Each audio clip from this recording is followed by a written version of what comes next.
How to enable or disable Suggest App Link when composing quick notes on iPhone X. And okay guys, here in your mobile phone, go to Settings.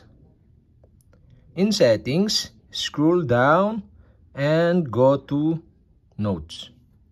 Okay guys, here in Notes, okay, scroll down again and go to App Link section, and you can see here the Suggest App Link when composing quick note. And the Suggest App Link when composing quick note is disabled.